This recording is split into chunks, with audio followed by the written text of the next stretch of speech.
Boa tarde. Boa tarde ao pessoal também aqui do lado de cá. E estamos aqui novamente, na Academia Enem. É sempre um prazer estar aqui. Faço parte desse projeto desde o início, desde o primeiro ano de Academia Enem. Tenho o prazer de estar aqui conversando com todo mundo, procurando trazer um pouco de conhecimento direcionado principalmente para o Exame Nacional do Ensino Médio. Tá certo? Tá aí, meu nome é Simval, sou professor de língua portuguesa. Já lecionei em diversas escolas, diversos cursinhos, mas já há algum tempo eu sou professor exclusivo do Instituto Federal do Ceará. Aguardo vocês lá também, O IFCE também é uma opção para quem faz o Enem, temos excelentes cursos lá. E aguardamos vocês, cursos de graduação, tá bom? E vamos começar a falar um pouco aqui sobre texto, já que essa é a grande pegada da prova de linguagens em se tratando do Exame Nacional do Ensino Médio. Então, eu peço que vocês tenham bastante atenção com os slides e com as informações que vamos colocar aqui, tá? Creio que vocês receberão esse material, tudo que vai estar aqui nos slides, vocês receberão brevemente, impresso, tá? Então, nós vamos aqui, por meio dos slides, acompanhar as nossas motivações aqui para a aula de hoje e também resolver questões. As questões serão aqui colocadas no decorrer dos slides, tá bom? Muito bem. Qualquer dúvida, qualquer coisa que você tenha aí para falar, por favor, fale, fique à vontade. O espaço também é de vocês, tá certo? Bom, então nós vamos aqui iniciar trazendo uma justificativa para o que nós vamos estudar hoje, tá certo? Essa justificativa se dá com base na apresentação aí de uma competência específica para a área de linguagens, lá do Enem, e uma habilidade específica. A competência é exatamente essa que você está vendo aí, a competência da área 6, que diz: compreender e usar os sistemas simbólicos das diferentes linguagens como meios de organização cognitiva da realidade pela constituição de significados, expressão, comunicação e informação. E dentro dessa competência, nós temos uma habilidade específica, que é a habilidade 19, que traz o seguinte: analisar a função da linguagem predominante nos textos em situações específicas de comunicação. E é exatamente essa competência que nós vamos explorar a partir de agora. A observação, a percepção, a detecção da função da linguagem que se destaca a depender da finalidade comunicativa dos textos. Tudo bem? Então, nós vamos tratar exatamente sobre as funções sociocomunicativas da linguagem. Esse assunto pode não ser novidade para a maioria. Vamos aqui, portanto, aprofundá-lo. E qualquer dúvida, volto a dizer, se manifeste, pois estamos aqui à disposição. Vamos lá? Bom, para que a gente possa entender direitinho como identificar as funções da linguagem em situações de texto, é preciso antes localizar que dentro do ato de comunicação existem elementos que compõem, elementos que fazem parte do ato comunicativo.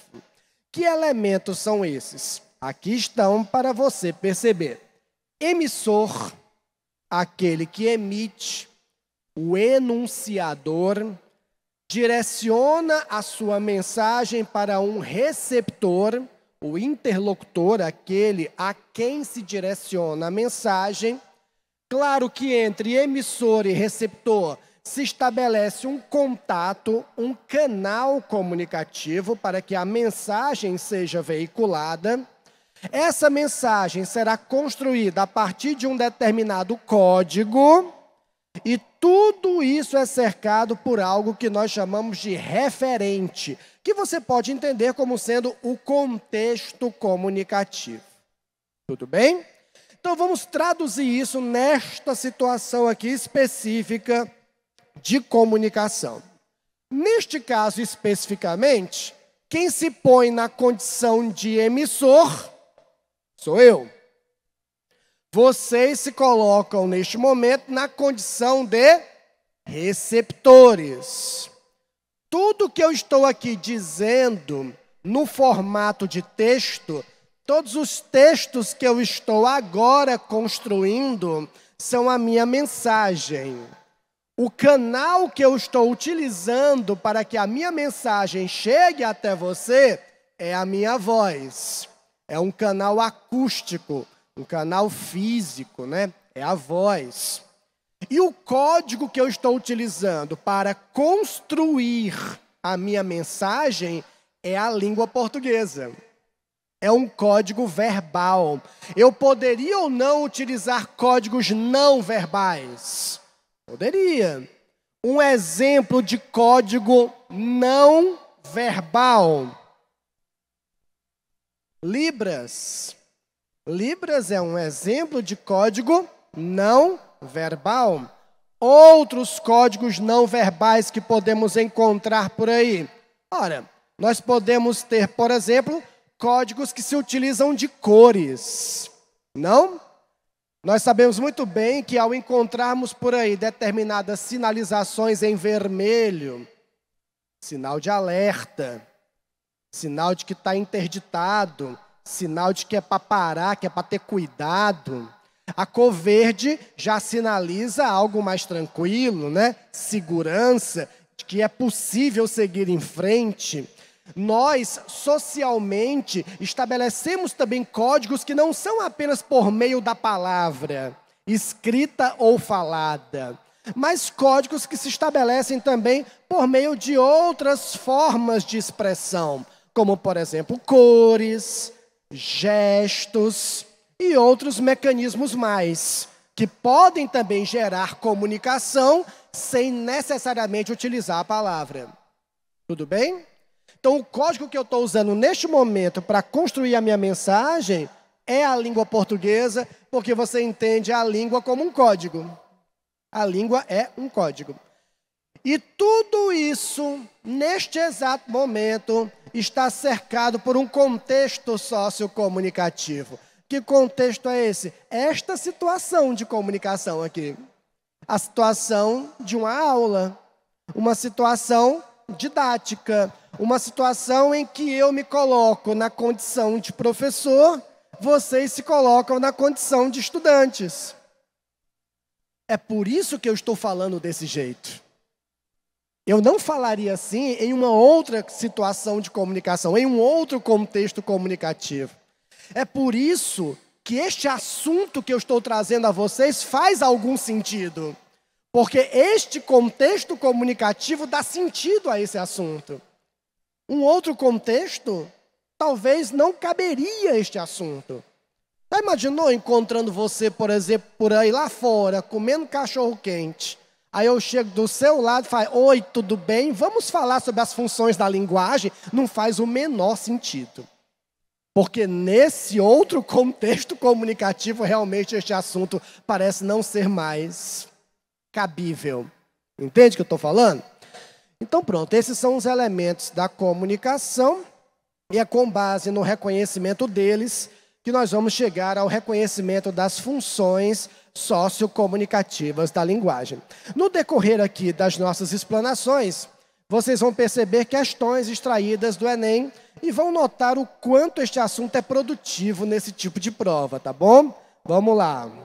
Olha aí, vamos começar pela primeira função da linguagem, que vocês vão guardar no fundo do coração, e se não tiver esse órgão, em qualquer outro órgão que seja interessante.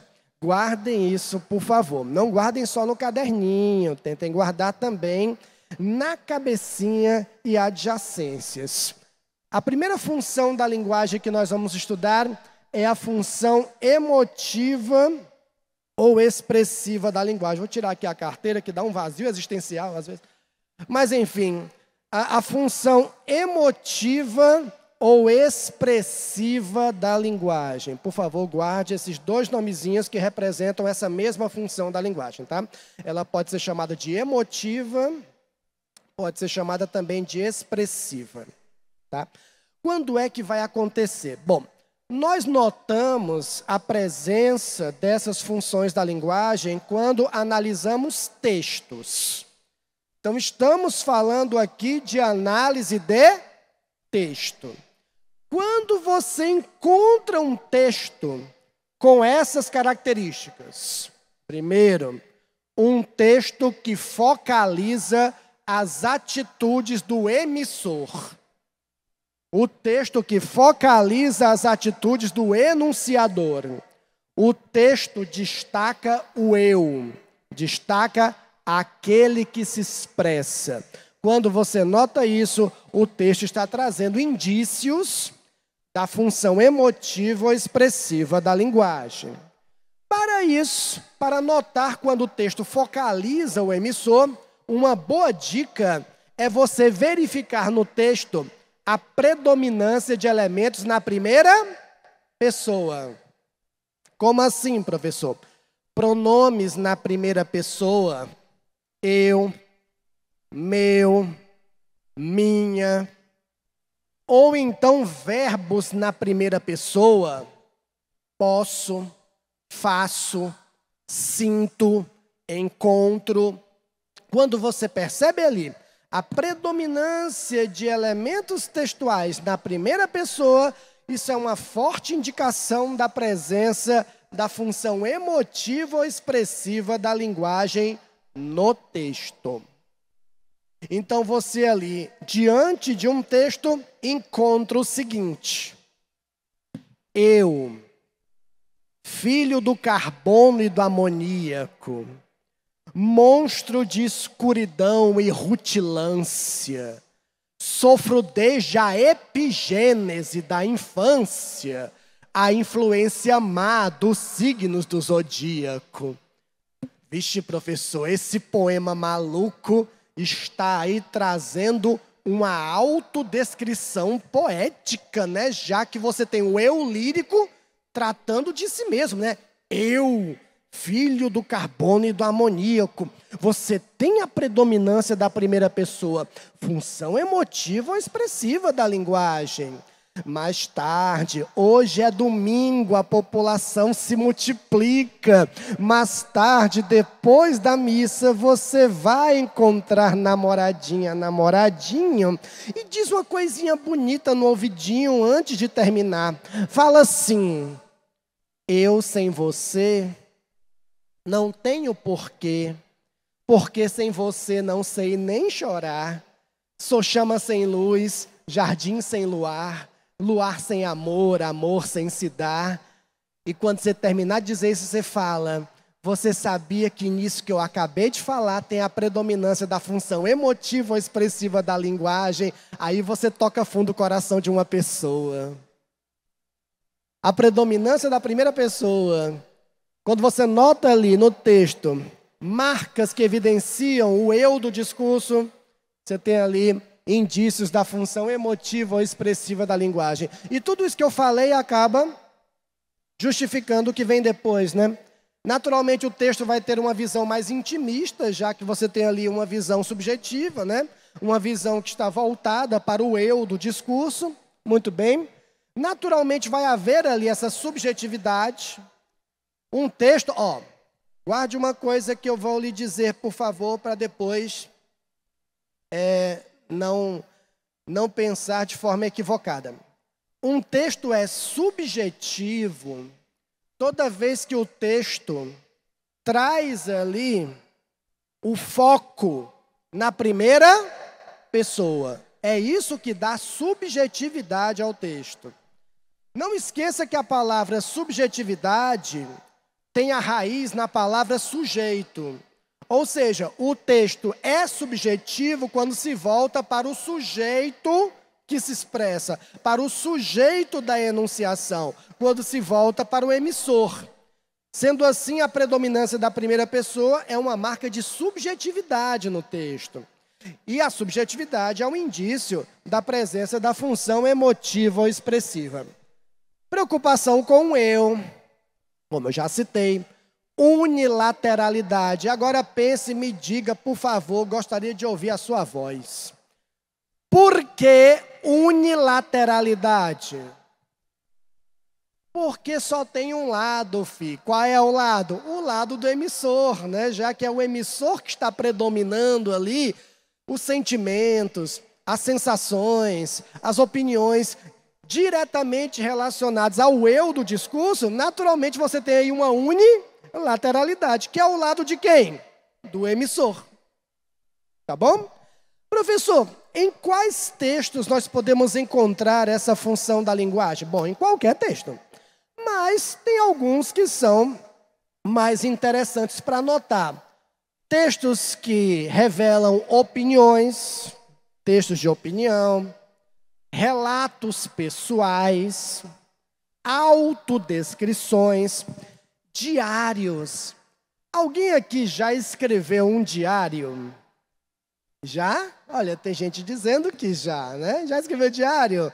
Diário é um negócio muito legal, em que você põe, né, assim, Diário é um negócio legal em que você revela ali suas impressões mais íntimas sobre o que aconteceu naquele dia. Sendo assim, nós temos sim textos de função emotiva quando elaboramos diários, tá? Que são textos naturalmente mais confessionais. Vamos passar aqui para frente para a gente dar uma olhadinha em alguns textos que trazem marcas dessa função da linguagem. Olha, isso aqui é como se fosse uma conversa. Impressão minha ou está quente? É uma conversa. Rapaz, está quente mesmo, hein? Chega, trocou aqui, viu? Tá braba a situação, meu filho. A gente não pede sushi pelo iFood com medo de chegar a muqueca, né? O negócio tá difícil.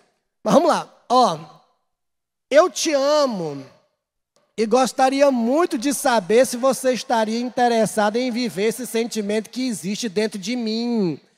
Meu coração é fogo que arde sem se ver. É isso, eu te amo. Se alguém mandar uma mensagem para você desse jeito, viu? Chame a polícia, tá? Mas, enfim, olha como nós temos aí marcas que direcionam o texto para a primeira pessoa, né? O eu te amo, tá?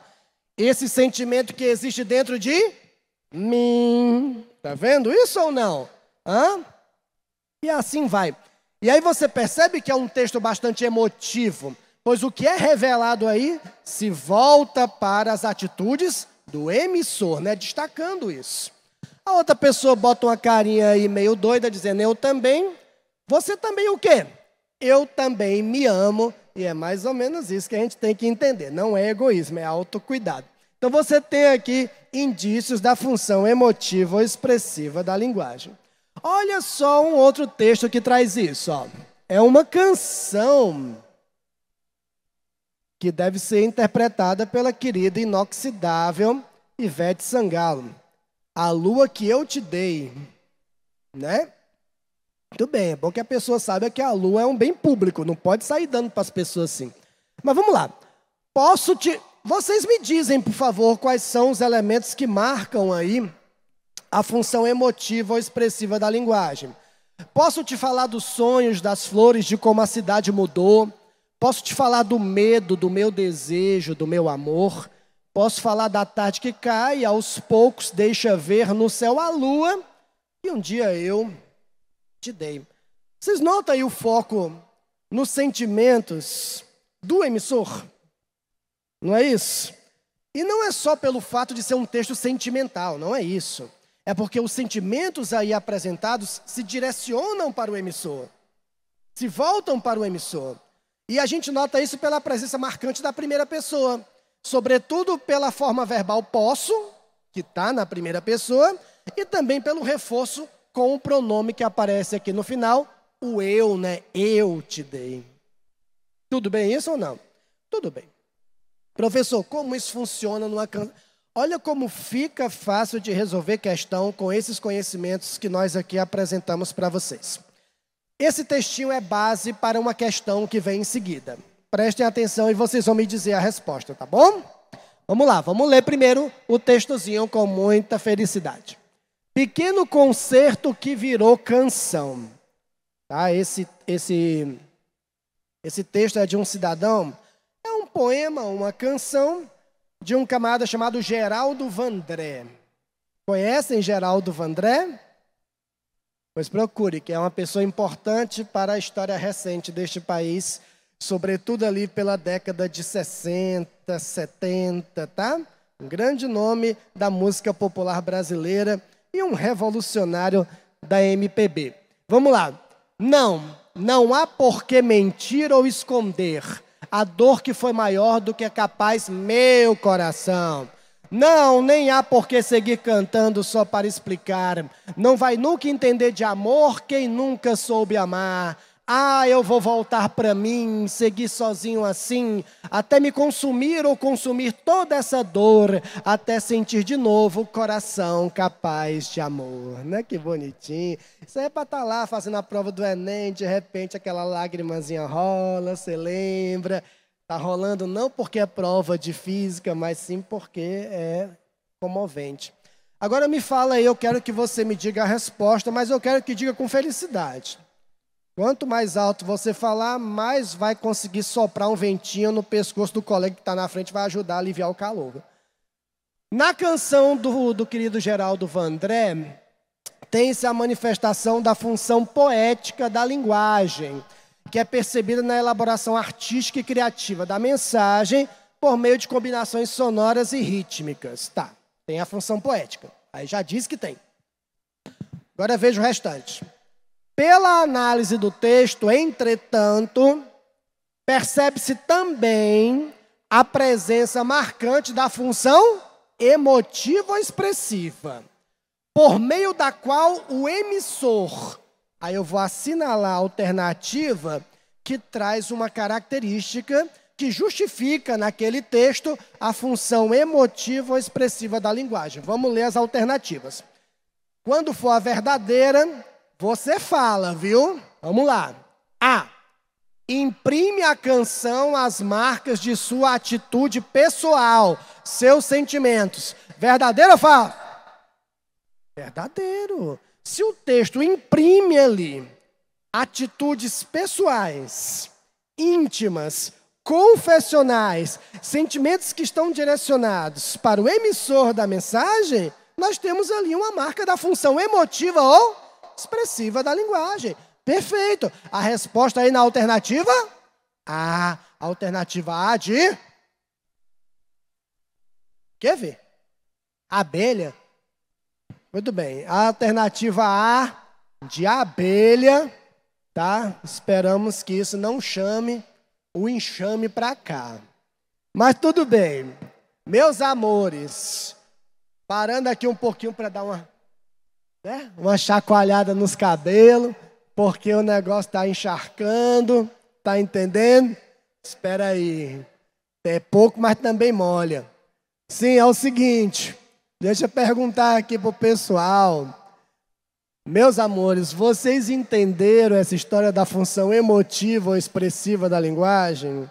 Podemos passar para a próxima? Podemos? Olha o meu amigo da abelha aqui, quer falar alguma coisa. Diga aí, colega.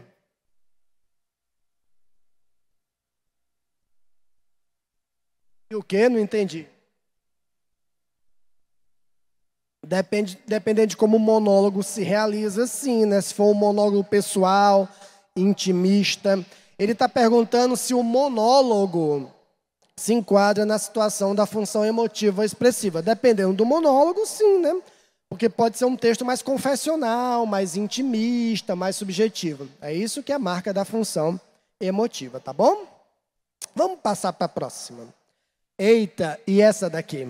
A função referencial da linguagem. Gostaria muito que você guardasse também essa função da linguagem, tá? A função referencial. Tudo bem? Tudo bem. A função referencial é bem diferente da função emotiva. Enquanto lá na função emotiva você tem um predomínio da subjetividade, aqui na função referencial o foco é o referente. Sendo assim, o predomínio é da objetividade. Professor, o que é mesmo essa história de referente? Vamos entender o referente como sendo a informação. Então, quanto mais o texto apresenta a informação de maneira direta, clara, precisa e objetiva, mais referencial o texto é. O texto que é referencial traz o predomínio da informatividade, procurando passar a informação de maneira direta, clara e objetiva. Tudo bem? Muito bem. Sendo assim, nós vamos ter aqui algumas características, como, por exemplo, a linguagem denotativa. Você sabe o que é denotação? Tá bem, sim. O que é denotação? Para fazer aqui uma oposição entre denotação e conotação. Sentido denotativo e sentido conotativo. O que é o sentido denotativo? Minha amiga está dizendo bem ali, ó. O que é, amiga? Sentido denotativo? Ela está dizendo que é o sentido literal, exatamente, sentido literal, tá? Então, se você diz assim, por exemplo, poxa, professor, o ginásio hoje está pegando fogo, de tão quente que está. Bom, se você disser o ginásio está pegando fogo, a gente não entende, pelo menos pela tranquilidade aqui do contexto, a gente não, né, não? A gente não vai entender que está havendo um incêndio aqui. A gente vai entender que a temperatura está bastante elevada. Então, você, nesse caso, usou uma linguagem que não é denotativa. Você usou uma linguagem conotativa, que é sentido figurado. Agora, se tivesse havendo um incêndio mesmo, e alguém gritasse, tá pegando fogo, e saísse correndo, aí seria algo real, literal, ao pé da letra, aí seria sentido denotativo. Quando a gente usa o sentido denotativo, a gente traz para o texto uma objetividade maior. Coloca em primeiro plano a informação. Alguém aqui já leu um texto para dizer assim, poxa, esse texto é muito bonito, mas eu não entendi nada. Alguém já leu o texto assim? Que texto lindo, meu Deus. Entendi nada, vou ler de novo para não entender nada de novo. Acontece. Mas se acontecer isso, é sinal de que esse texto não traz a função referencial. Porque a função referencial traz ali a informação da maneira mais objetiva possível. Entende isso? É por isso que deixa de lado determinadas figuras de linguagem, deixa de lado o sentido conotativo para não prejudicar a informação. Ok? Muito bem. A visão aqui é universal. Por que a visão é universal, professor? Porque como foca a informação, vamos partir do princípio de que a informação é algo universal. Entende o que eu estou dizendo ou não? Vamos lá. Se eu perguntasse a alguém aqui, pronto, acabaram de ter uma aula de matemática. Era matemática ou era física? Matemática. Uma aula de matemática. Faz tempo que eu não vejo essas coisas. Depois que inventaram a calculadora, resolveu muito do meu problema. Mas assim, uma aula de matemática. Pois me diz uma coisa, o pessoal aí da matemática. Qual é o teorema de Pitágoras? Não é aquele? Então, o quadrado da hipotenusa é igual à soma do quadrado dos catetos. Me peça para aplicar, para ver se eu sei. Jamais. Mas eu sei que é isso que é fácil de decorar. Mas assim, se eu perguntar, aí eu vou, semana que vem, pego um avião patrocinado aqui pelo Fábio, vou dar aula na Academia Enem lá de Tóquio. Lá também tem uma Academia Enem. Lá em Tóquio, cheio de Pokémon. Aí, pergunto para o pessoal lá. Qual é o teorema de Pitágoras? Alguém da Academia de Enem de Tóquio, usando a língua deles, vai trazer o mesmo conceito. Porque a informação é universal. Professor, eu amo o teorema de Pitágoras. Professor, eu odeio o teorema de Pitágoras. Parabéns. Isso não é informação. Isso é opinião. A opinião é individual. A informação é universal. Ok, isso? Tudo bem? Então, como aqui foca a informação, tem essa visão mais universal. E para dar-se um foco da informatividade, nada melhor do que usar a terceira pessoa, que é o que se recomenda na sua redação, né? Na sua redação, né? Muita gente recomenda usar a terceira pessoa exatamente para focar a informação. Para focar o que se diz e não focar quem diz, né? Se você botar o eu na sua redação, você foca quem diz e não o que se diz. Tá certo? Bom, aqui nós temos exemplos de textos que trazem isso com alguma frequência. Por exemplo, textos acadêmicos, né? Textos científicos, textos jornalísticos, textos técnicos, textos didáticos. O que é um texto didático? Texto cuja função maior é ensinar, né? Tudo bem? Então, são textos que trazem a informação em primeiro plano, tentando passar essa informação de maneira mais objetiva. Tá bom?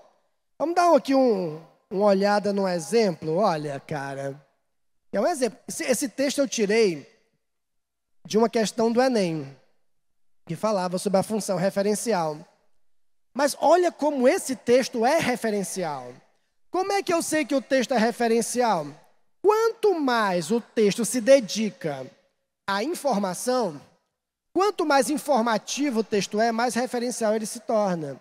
Olha como esse texto aqui ele é objetivo, ele é técnico, ele é científico. Olha só. Primeiro, qual é o gênero aqui? A gente tem um resumo de um artigo científico. Cara, é um resumo de um artigo científico. Quando você estiver na universidade, você vai ler muito coisas assim, muito mesmo, de verdade.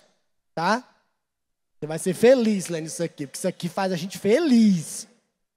Você não tem noção, tá ali uma que não me deixa mentir. Né? Só felicidade aqui. Então você vai ler muito, vai produzir textos assim. E quando você for produzir um texto científico, você não vai começar assim, não. Eu acho. Eu pensava que fosse. Não, não é assim que você começa um texto científico. O texto científico exige uma linguagem clara, direta, objetiva e focada na informação. Portanto, função referencial é o que acontece nesse texto. Basta ler o comecinho que você já nota, ó. A imagem da negra e do negro em produtos de beleza e a estética do racismo. Resumo. Este artigo tem por finalidade discutir a representação da população negra, especialmente da mulher negra, em imagens de produtos de beleza presentes em comércios do Nordeste goiano. Você percebe a linguagem objetiva, clara, direta, informativa, marca da função referencial. Tudo bem isso ou não? Tudo bem? Vamos resolver uma questãozinha que estava lá no Enem sobre isso. Aí você vai me dizer a resposta. Vamos ver aqui, ó. Aí está falando sobre o quê? A biosfera. É bom que a gente fica sabendo também outras coisas. Meu filho, aula de português também é cultura, né? A biosfera, que reúne todos os ambientes onde se desenvolvem os seres vivos, se divide em unidades menores chamadas ecossistemas, que podem ser uma floresta, um deserto e até um lago. Um ecossistema tem múltiplos mecanismos que regulam o número de organismos dentro dele, controlando sua reprodução, crescimento e migrações. Filho, eu quero só que você me diga uma coisa. Esse texto aqui é sentimental? Não. Esse texto aqui está trazendo aí informações assim, opiniões pessoais sobre alguma coisa? Não. Esse texto está focando em quê? Na informação. Está trazendo uma informação objetiva, definindo aí o que é biosfera. Sim ou não? Perfeito. Isso aqui é bem a cara de texto didático, né? Texto que busca ensinar, né? Trazer informações para garantir aí o acúmulo de cultura. Olha que coisa boa, hein, meu filho? É isso. Tudo bem. Tu já imaginou, por exemplo, biologia? Vamos ficar no campo da biologia. Isso aqui é biologia? Biologia. Tem bio, é biologia. Então tá aí. Ó, presta atenção. Vamos ficar no campo da biologia ainda. Quem gosta de biologia aí, levanta o braço. Isso, até quem não gosta, levantou o braço, hein? Pode abaixar, filho, já tirar uma foto. Olha, é o seguinte. Tudo bem, gosta de biologia, corra boa. Aí vai estudar biologia, porque tem gente que só estuda o que gosta, né? Coisa linda a pessoa que faz isso, né? Imaginar assim, quem vai elaborar a prova deve ser alguém da família, né? Muito bem, mas vamos lá então. Aí você vai estudar, sabe o quê? Citologia. Que diabo é citologia? Negócio de célula, né? Aí você vai ver a definição de célula. Você já pensou se o livro didático trouxesse a definição de célula, um texto todo poético, para definir célula? Por exemplo, tá lá, célula, aí vem a definição.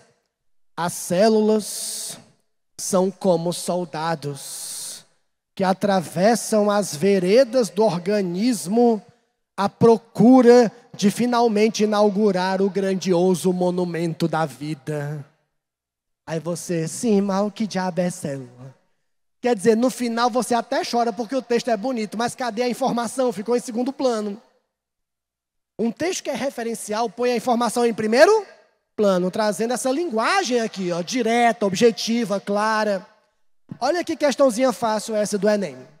Predomina nesse texto qual função da linguagem?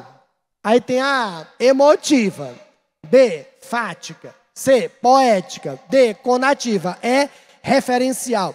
Qual é a função da linguagem predominante nesse texto? Referencial. Por que referencial? Porque é um texto que naturalmente está focalizando a informação. E é super informativo, né? Objetivo, em terceira pessoa, destacando a informatividade. Isso é marca da função referencial, porque o texto trata de noções e informações conceituais. Tudo bem isso? Muito bem. Eita, nós já vimos quantas funções da linguagem aqui? Duas. Eu estou falando assim mais devagar também, porque os nossos amigos aqui estão fazendo aí também o acompanhamento, mas também porque está quente, né? Falando devagar também, porque se falar muito rápido, se mexer muito, a gente pega fogo aqui. Mas tudo bem, meu filho, vai dar certo. Quem está feliz aí, levanta o braço. Até quem está triste pode levantar, filho. Não tem nada não, viu? Braço é braço. Levanta o braço. É isso. Que coisa boa. Domingo à tarde, neste calor maravilhoso, e cá estão vocês. Serão recompensados e recompensadas brevemente com o seu objetivo alcançado, hein? Não esqueça isso jamais. Não há topic lotada no domingo à tarde que seja maior do que o seu sonho. Jamais esqueça isso, hein? Hashtag falei. Agora vamos para a função conativa ou apelativa da linguagem. A terceira função da linguagem de hoje, hein, meu filho? Terceira já, hein?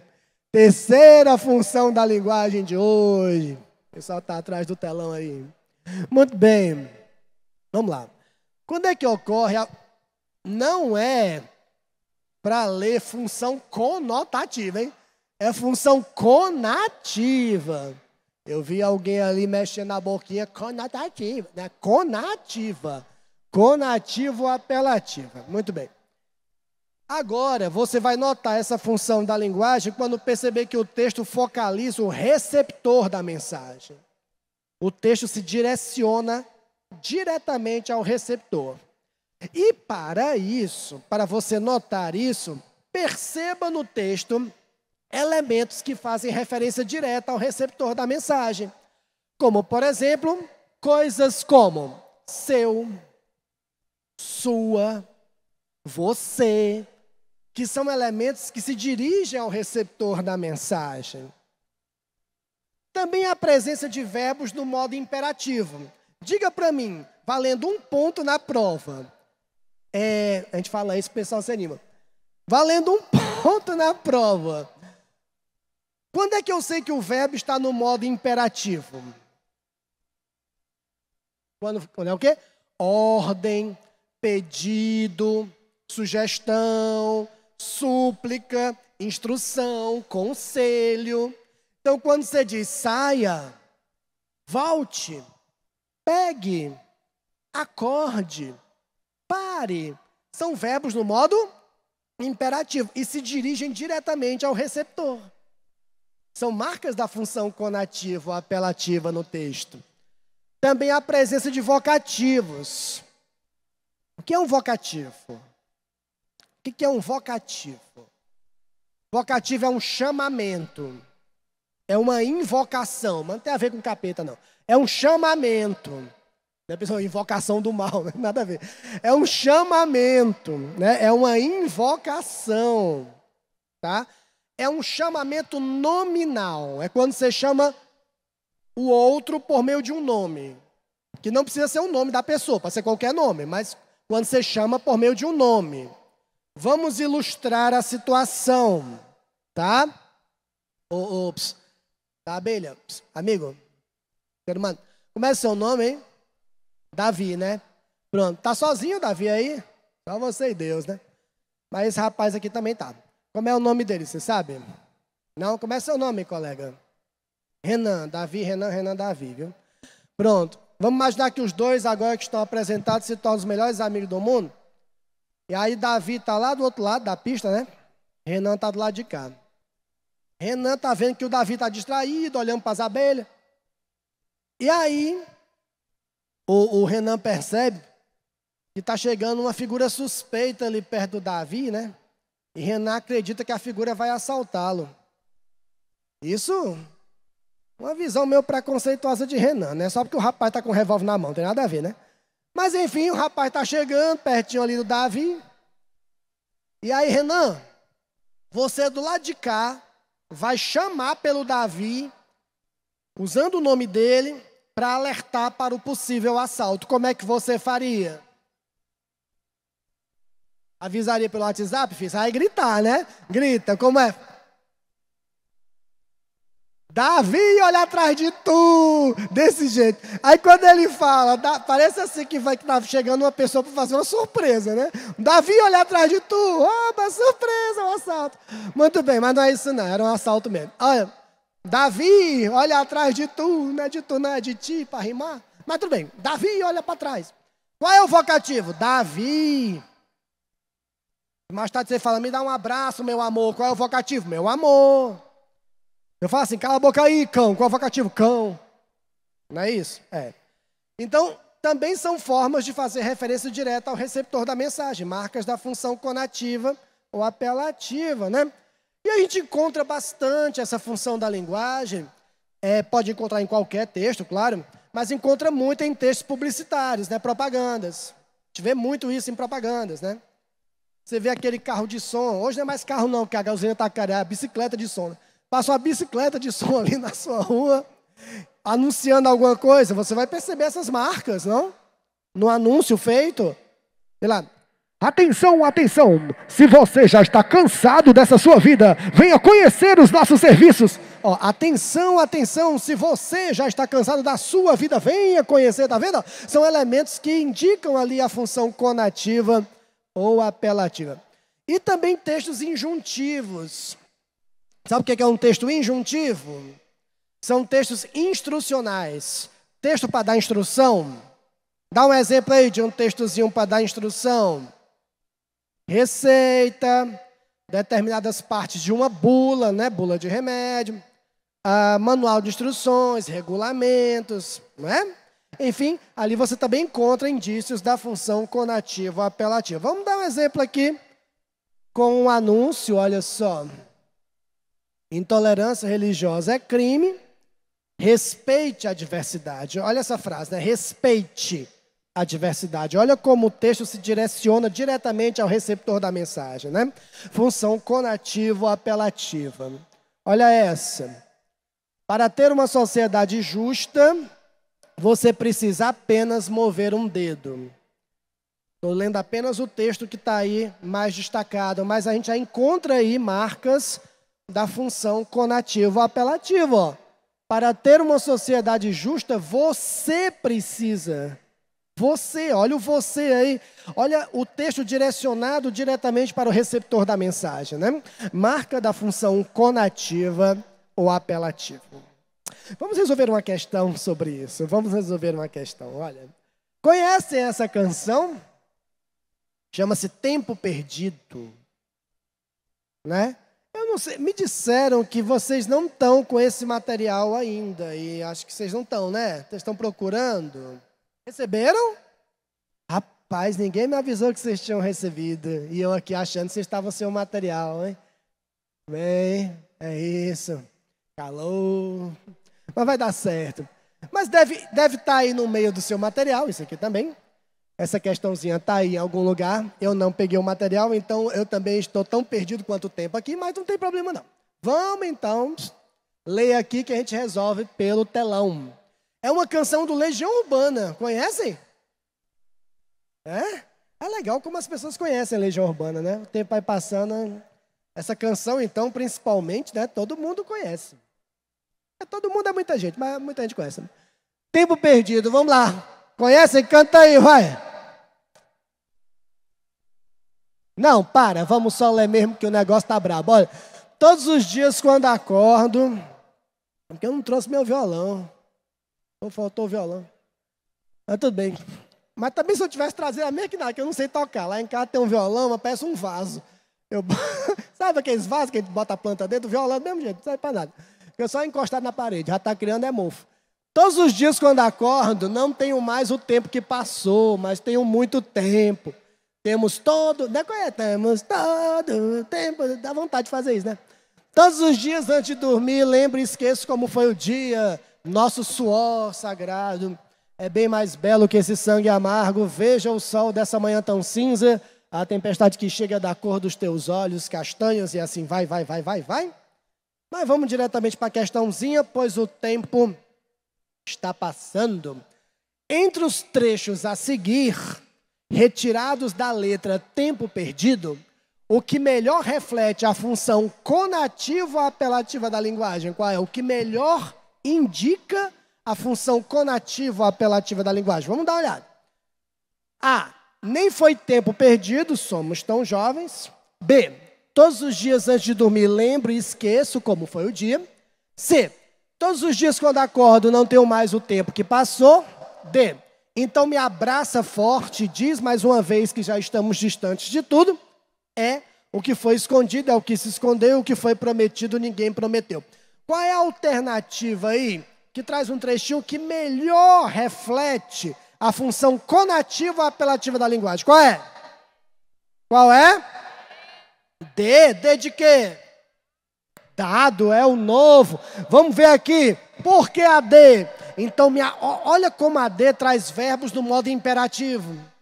Então, me abraça e diz. Olha como são elementos que se referem diretamente ao receptor da mensagem. Notam isso? Isso é uma indicação da função conativa ou apelativa da linguagem. Está a resposta aí, a alternativa D, de dedicação. Tudo bem? D de doido, D de doido. É isso. Muito bem.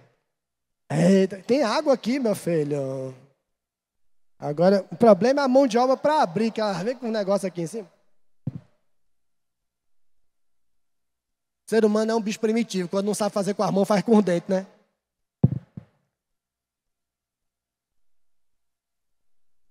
Cria imunidade. Sei nem quem botou a mão aqui, mas cria imunidade. Alguém aí quer água? Quer água, filho? Quer água? Vai pegar lá fora.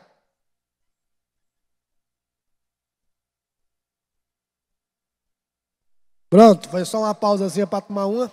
Vamos agora para a próxima função da linguagem, né? Já vimos 3, hein? São quantas, professor? São 6. Então temos aqui a quarta função da linguagem, caminhando aqui agora pela função metalinguística, que vai focar em quê? Foca no código. A função metalinguística traz ali o texto focalizando o código comunicativo, o código de comunicação, tá bom? Bom, quando é que eu encontro a função metalinguística? Aliás, eu vou dizer aqui uma palavrinha que eu espero que você guarde também, que é inspirada na função metalinguística. A palavra é metalinguagem. Quando é que eu tenho uma metalinguagem? Quando eu percebo que o código aborda o próprio código. Como assim? Olha, se você tiver um poema que fala sobre a própria poesia, é um poema tratando da própria poesia. Você tem aí uma forma de expressão abordando a própria forma de expressão. Isso é uma metalinguagem. Você, por exemplo, vai assistir a um filme e percebe que nesse filme se conta a história de alguém que está tentando fazer um filme. Você tem um cinema tratando de aspectos do próprio cinema. É uma metalinguagem. Entende o que eu estou falando? Hã? Eu não estou entendendo o que você está dizendo, mas eu vou já entender. Pronto, está aqui a minha. Como é seu nome? Lilian. Eliane. Liliane. Viu? Faz crediário lá na casa dela. Tem uma loja com o nome dela. Liliane. Muito bem. Liliane, ela citou um filme do Tarantino, Quentin Tarantino. Era uma vez em Hollywood. Ali você encontra uma metalinguagem. E o livro também, porque ela primeiro leu o livro para depois assistir o filme. Muito bem. Tudo bem isso? Você está lendo uma história em quadrinhos. E aí lá no meio da história em quadrinhos, uma personagem para dizer que está numa história em quadrinhos. É uma metalinguagem isso. Tudo bem? Agora, lá no começo da nossa conversa, eu falei aqui que a língua é um código. Não falei? A língua portuguesa é um código. Então vamos imaginar assim. Eu tenho um texto escrito em língua portuguesa para falar da própria língua portuguesa. É uma metalinguagem. Temos aí a função metalinguística. Alguém aí é capaz de me dar um exemplo de um texto que pode ser escrito em língua portuguesa para tratar de aspectos da própria língua portuguesa? Dicionário. O dicionário é escrito em língua portuguesa para definir a própria língua. Uma gramática. Um livro de língua portuguesa. Ou então, ali a minha amiga levantando o braço para dizer isso. É aqui, ó. Levantando o braço para dizer. Pessoal, tudo que está mostrando aí nesses slides tem função metalinguística. Por quê? Porque tudo que está aqui está escrito em língua portuguesa para tratar de questões de análise da própria língua, de elementos da própria linguagem. Então, tudo isso aqui é metalinguístico. Está vendo isso ou não? Muito bem. Vamos dar uma olhadinha em exemplos para justificar. Ó, isso aqui lembra o quê? O que é que lembra isso aí? Esse tipo de texto assim, lembra o quê? Dicionário, né? Então você tem ali a palavra aniversário e vem a definição dessa palavra. Então nós temos a definição de um elemento da língua por meio da própria língua.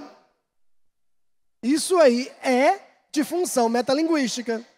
Aniversário, substantivo masculino, aí vem a definição de aniversário de acordo com o texto, né? O dia que recebo maior número de ligações do meu celular, é sinônimo de doce, e assim vai, né? Tudo bem isso ou não? Ei, olhe para cá.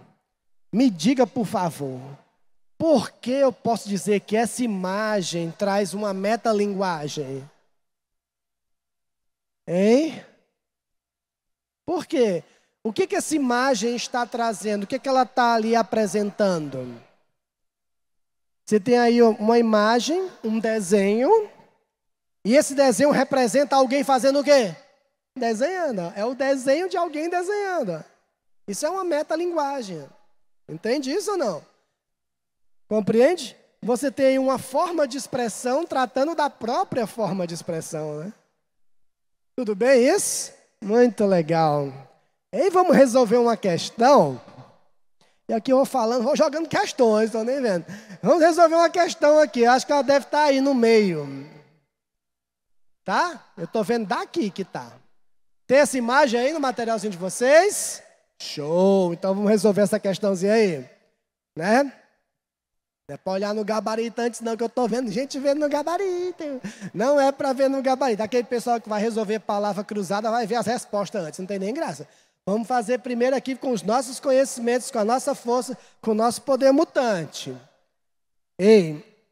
A gente tem aqui uma pintura, tá, de um camarada bem conhecido no campo da arte, chamado René Magritte, certo? O nome é afrancesado, mas ele é belga de nascimento, tá? É um nome bastante importante da arte moderna. E aqui você tem uma coisa interessante, né? Porque é um autorretrato, ele pintou ele mesmo. E ele está fazendo o que na pintura? O que ele está fazendo na pintura? Ele está pintando. Você tem ali uma pintura que traz a imagem de alguém pintando.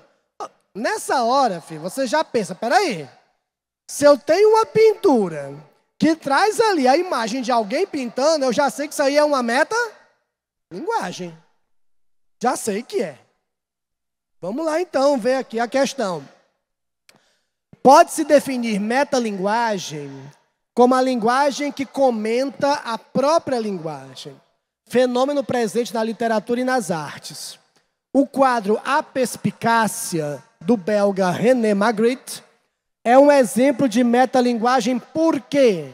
Por que é um exemplo de metalinguagem? Por quê, filha? Rapaz, eu tenho aqui uma ser humana, quero só apontar para ela. Vou fazer a prova do Enem, ó. Se estiver na mesma sala, senta perto dela. Como é seu nome, filha? Celina, e o nome dela é diferentão. Celina, né? É o nome de quem? É o nome de alguém famoso, né? É o nome da mulher gato, famosíssima. Muito bem. Qual é a resposta, Celina? B. Por que existe uma metalinguagem? Porque o quadro mostra o pintor no momento da criação. Você tem ali o pintor trazendo ali no seu um quadro para mostrar o próprio ato de pintar. É uma pintura tratando sobre a própria pintura. Isso é uma metalinguagem. Resposta alternativa B. Alternativa B de... Quer ver? Bola, é? Tudo bem, viu? Assim, no quesito palavras criativas, nós estamos lascados. É a alternativa B de bucéfalo. Sabe o que é bucéfalo? Procure no Google com imagens. Vamos lá. Bucéfalo é o nome de um cavalo. É, o nome de um cavalo. Cavalo grandão. É um cavalo que pertencia a um cara chamado Alexandre o Grande. Né? Alexandre, conquistador, né? Biblioteca de Alexandria, aquela história toda. Ele tinha um cavalo chamado bucéfalo, que o bicho era grandão. Bucéfalo quer dizer cabeça de boi. Bus é boi. Não é legal? É. Vamos lá, então. Cultura inútil, minha filha. Vamos lá também. A nossa cabeça tem que ser preenchida assim também, né? É isso. Nem tudo que a gente bota no prato come, né? Tem isso também, né? Como é que tira? Bom, vamos lá então. Meus amores, estamos caminhando para os finalmente. Já tem a hora da merenda, hein? Quem está com fome aí, levanta o braço. Aí sim. Tudo bem. Coma bolacha. Quanto mais bolacha comer, maior a sua nota na redação, nunca esqueça. Vamos lá. Vamos agora, meus bens, à função fática da linguagem. Não é isso? A função fática da linguagem, presta atenção, para de um reazão aí, hein? A função fática da linguagem ocorre quando o texto traz elementos que focalizam o canal de comunicação. O canal.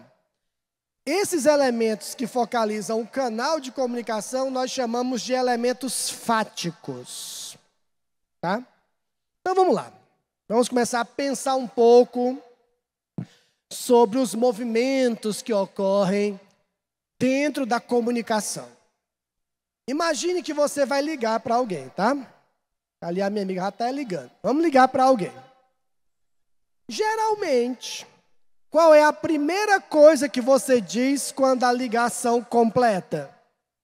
Alô. A não ser que tenha com muita raiva e já começa com um palavrão, né? Mas, normalmente, você fala alô. A outra pessoa diz o quê? Alô. E a partir daí, a mensagem começa. Você já parou para pensar, para que serve o alô na ligação? O alô é um elemento fático. Ele serve tão pura e simplesmente para introduzir um canal de comunicação. Ele serve apenas para isso. O alô não é parte da mensagem. Ninguém vai ligar para ninguém só para dizer alô, a não ser que esteja obcecado. Alô, desliga só para ouvir a voz. Não, mas o alô, tá entendendo? O alô é um elemento fático. Ele introduz o canal de comunicação. E no nosso dia a dia comunicativo temos muitos elementos assim. Você passa por alguém e fala, oi, tudo bem? São elementos fáticos. Você está estabelecendo rapidamente um canal de comunicação. Tanto é verdade que são elementos fáticos. Minha amiga está olhando para cima ali, rapaz, que ela perdeu alguma coisa no céu. Olha para cá, filha, está aqui a coisa, olha. Vixe, eu falei alô, ela, fiquei lembrando de um tempo que eu ligava. Presta atenção aqui, colega, olhando para o teto. Muito bem, ela está olhando para esse cai, né? Parece que vai cair, né? A gente olha para cima assim, vixe, que negócio legal. Tão bom se fosse um ventilador, né? Mas não é não. Olha para cá. Presta atenção. Sim. Voltando, que negócio é sério, meu chapa. Amiga, como é seu nome? Alice? Fernanda, Alice é a tua prima. Daqui é a Fernanda. A Fernanda tá olhando pro teto. Aí passou alguém por ela, falou assim, ó. Oi, tudo bem? Aí foi embora. Fernanda, você sabia que na maioria das vezes, quando a gente fala para alguém assim, oi, tudo bem? A gente não está nem um pouco interessado em saber se a pessoa está bem mesmo. A gente não está nem aí. Isso aí é só, né? É só um canal de comunicação rápido que se estabelece. Cara, imagina você no meio de uma festa, sei lá, um carnaval fora de época, no meio da rua. Aí você dá, ai meu Deus, tomei água demais. Estou com vontade de ir ao banheiro. Aí está uma fila imensa para fazer no banheiro químico. É uma fila maior ainda para fazer atrás, né? Aí você pega, vai numa loja que está lá aberta, chega para a pessoa que está ali na loja e fala assim, oi, boa noite, tudo bem?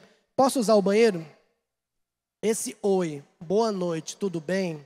É só uma maneira de estabelecer um contato, um canal. São elementos fáticos. Você não está nem aí se a pessoa está tendo uma boa noite, você não está nem aí se ela está bem, você quer usar o banheiro. Então, eu posso usar o banheiro, essa é a mensagem. Todo o resto é só uma maneira de estabelecer um contato.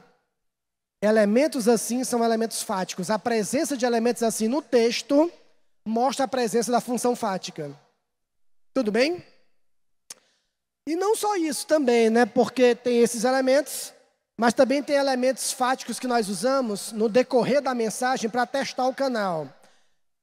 Isso não acontece só em português, não. Acontece em diversas línguas. Você está conversando com alguém e para testar, para saber se a mensagem está chegando adequadamente, no meio da mensagem você diz assim, ó, né? Ou então, entendeu? Ou então, de uma maneira mais despojada, tá ligado? Não é isso? Você vai dizendo essas coisas no meio da mensagem para testar o canal. Também são elementos fáticos, tá? Só toma cuidado para não exagerar muito nisso. Porque se você exagerar demais... Eita, que negócio difícil, hein? Se você exagerar demais em elementos fáticos, eles acabam chamando mais a atenção do que a mensagem, né? Se você diz né demais, por exemplo. Alguém fala assim, alguém diz muito né quando conversa. Você conhece alguém assim? Eu tive uma coordenadora numa escola que falava assim, abraço, Rejane, ela não sabe que é ela. Entendeu? Ela falava muito, né? Ela dizia 3 palavras, ela dizia, ó, bom dia, né? Chegava e falava, né? Metia logo né. Ela ia dar aviso em sala, os meninos ficavam contando a quantidade de né que ela falava. Ela saía da sala, alguém dizia 42. Terrível. No final do ano ela foi homenageada, era muito querida. E os meninos do 3º ano lá embaixo, ela no palco e os meninos lá embaixo, né. Virou. Ela procurou uma fonoaudióloga, viu, Fernanda, para resolver isso. Não foi fácil, não. Mas vamos lá, vamos dar uma olhadinha em exemplos para essa história toda aqui. Olha, no meio do texto, olha que interessante, é uma canção da querida, recém-falecida, infelizmente, Rita Lee, né? A letra é da Rita Lee, mas essa canção ficou muito conhecida na voz de uma outra grande, maravilhosa, já falecida há mais tempo, querida Elis Regina. Alô, alô, marciano, aqui quem fala é da terra. Para variar, estamos em guerra, você não imagina a loucura. Quais são os elementos fáticos que tem aí? Alô, alô.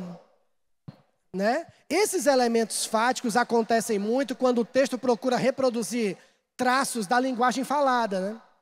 Então a gente encontra muito assim, né? Em textos que reproduzem a oralidade. A gente encontra muito em história em quadrinhos, a gente encontra muito em tirinhas, né? Elementos dessa natureza, tá bom? Isso aqui é muito legal. Se alguém já ouviu essa canção, é do Paulinho da Viola. Chama-se Sinal Fechado. Muito legal essa canção. Olha só. É um diálogo, né? Aí no meio tem vários elementos fáticos. Olha. Olá. Eu tô querendo cantar, não vou cantar não, hein? Olá, como vai? Eu vou indo e você, tudo bem? Tudo bem, eu vou indo em busca de um sono tranquilo, quem sabe? Meu filho. Quanto tempo, pois é, quanto tempo. Me perdoe a pressa, é a alma dos nossos negócios. Qual não tem de quê? Eu também só ando a 100. Quando é que você telefona? Precisamos nos ver por aí. Para a semana, prometo, talvez nos vejamos, quem sabe? É uma canção muito emblemática da década de 60, muito legal. E aí a gente tem elementos fáticos, né? Por exemplo, ó, olá, como vai, né? Tudo bem? Esses elementos servem para introduzir um canal de comunicação e por isso mesmo marcam a presença da função fática da linguagem. O que é isso? Tá certo? Tudo bem. Vamos para a nossa última função da linguagem de hoje. Estamos acabando, a aula está acabando, a voz está acabando, está tudo acabando. Vamos embora. É isso, hein? E agora vamos para a função poética. Eita, função poética da linguagem. O foco é na mensagem agora, hein? O foco é na mensagem. Tá bom? Então, quando é que eu sei que eu tenho um texto de função poética? Quando o texto constrói a mensagem de uma maneira original, criativa, artística, esteticamente diferenciada. Quando há um trabalho estético na elaboração da mensagem. Porque aqui o importante não é o que se diz.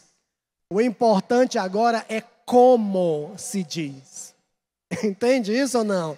Então, se você nota que o texto diz de uma maneira criativa, diferente, artisticamente diferente, você tem ali um texto de função poética. Olha, preocupação estética, né? Preocupação com a forma. Linguagem figurativa, metafórica. Aí já garante a presença de figuras de linguagem. São interessantes, né? Figuras de linguagem. Porque eu vou dizer uma coisa, olha só. Entendeu? Cara, olha, vida de professor de português não é fácil. Eu vou já dizer por quê. A gente para casar é difícil. E para manter o casamento é pior ainda. É sério, já casei 3 vezes. Ó, o que acontece? A gente tá num lugar, né, a gente quer falar uma coisa legal para a pessoa, só que aí vem coisas estranhas à cabeça da gente. Poemas, né? Eu me lembro uma vez que eu estava num lugar, acho que eu estava, não sei, estava num canto, Aí eu vi uma pessoa que falei, poxa, vou lá, né? Tentar, né? Fazer o quê, né? A vida é isso. Cheguei lá e falei assim para a pessoa. Eu te peço perdão por te amar de repente, embora o meu amor seja uma velha canção nos teus ouvidos. A reação não podia ser outra. Ela olhou para mim no fundo dos meus olhos e fez, hã? Eu falei assim, não sei, né? Pode ser ou tá difícil. Mas enfim, a gente às vezes apela para aquelas coisas mais simples, né? Se eu botar um coco na ladeira, rola ou não rola? Vamos lá. Então assim, essa preocupação estética, metafórica, simbólica, trazendo figuras de linguagem para o texto, isso faz a mensagem ser construída de uma maneira diferente. Né? Claro que faz. Uma coisa é você chegar para alguém e falar assim, eu sou fiel a você. Acredite se quiser, né? Eu sou fiel a você.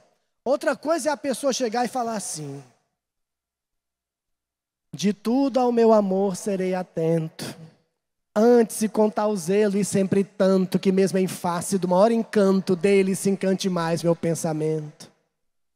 Quero vivê-lo em cada vão momento, e em seu louvor hei de espalhar o meu canto, e rir meu riso e derramar meu pranto, ao seu pesar ou seu contentamento. Né? É isso, você vai dizendo essas coisas, você vai vendo que o texto ele é construído de uma maneira diferente. Compreende? E isso marca a função poética, essa preocupação estética com a mensagem, tá bom? Muito bem. Combinações sonoras, combinações visuais, não é? O impacto que esse tipo de texto causa. Eu acabei de recitar aqui um poema, veja, rolou um silêncio, né? A pessoa fica querendo prestar atenção, encanta, né? Porque é uma coisa diferente, é um texto encantador, né? Muito bem. E outra coisa interessante é que esse tipo de função da linguagem pode estar presente num texto em que haja também outras funções da linguagem. Que a função poética da linguagem, ela se dá bem com todas as outras funções da linguagem. Talvez a função da linguagem mais difícil de casar com a função poética seja a referencial. Né? Porque a referencial é muito diferente da função poética. Mas ainda seria possível. Vamos dar um exemplo aqui em 10 minutos a gente termina. Olha, não. Espera aí, não dá choque. Ó, não é isso? Conhece esse cara, velho? Esse cara é muito bom. Já morreu. Mário Quintana. A cara de quem conhece.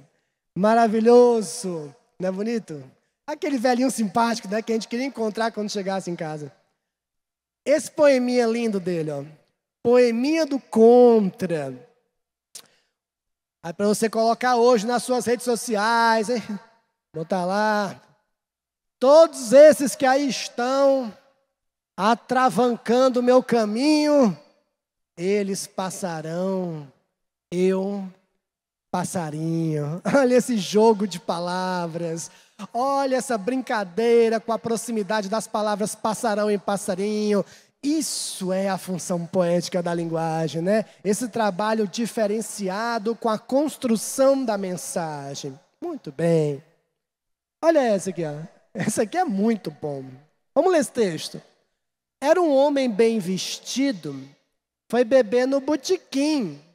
Bebeu muito, bebeu tanto, que saiu de lá assim, olha como é que tá. As casas passavam em volta, numa procissão sem fim, as coisas todas rodando assim, assim, assim, assim, assim, assim. O trabalho com a composição desse texto é muito criativo, é muito original, porque você percebe que as palavras se espalham pelo texto, simulando aquilo que elas querem dizer, né?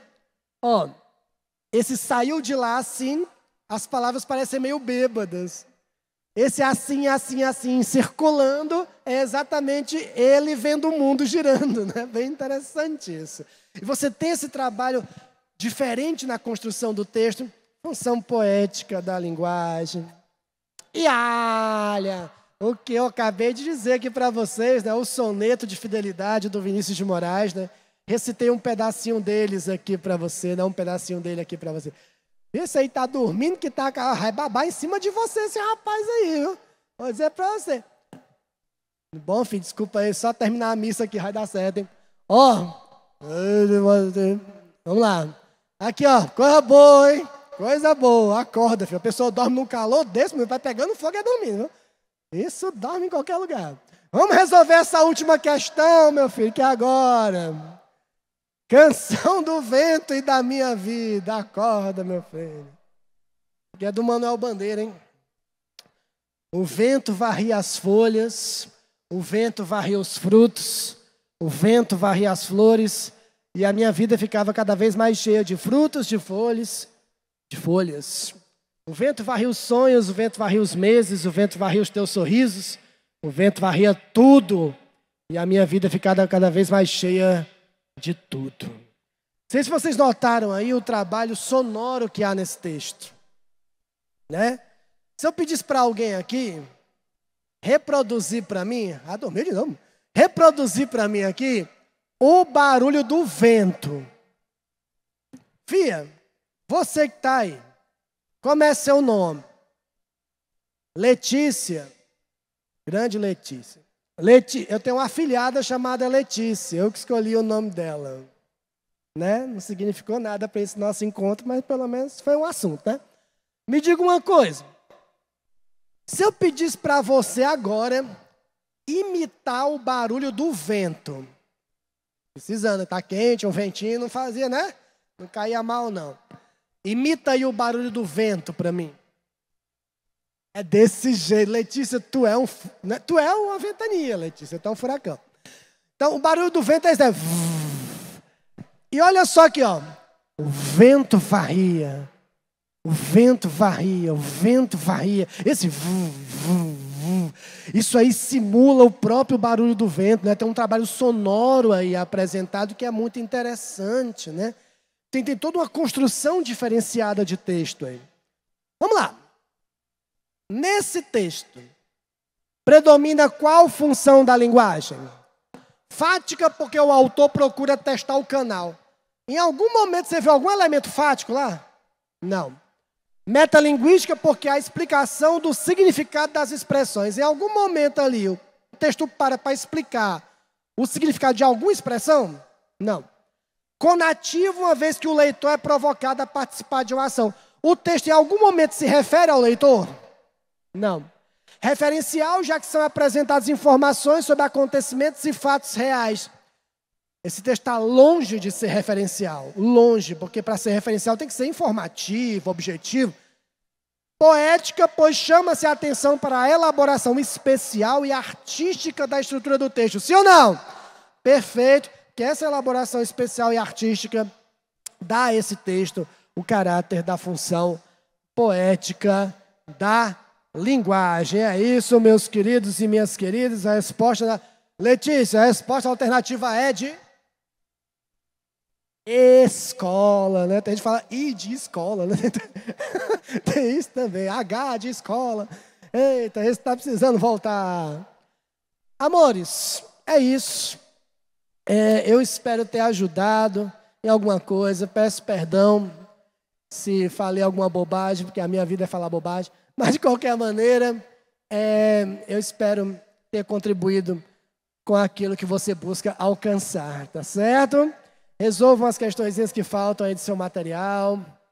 Sejam muito felizes naquilo que desejam obter. Eu estou sempre à disposição. Pode procurar nas redes sociais ou pegar meu e-mail com o pessoal aí. A gente está sempre à disposição para poder ajudar você no que precisar, tá certo? Muito obrigado pela atenção. Até a próxima, se Deus quiser. Tchau. Tudo de bom.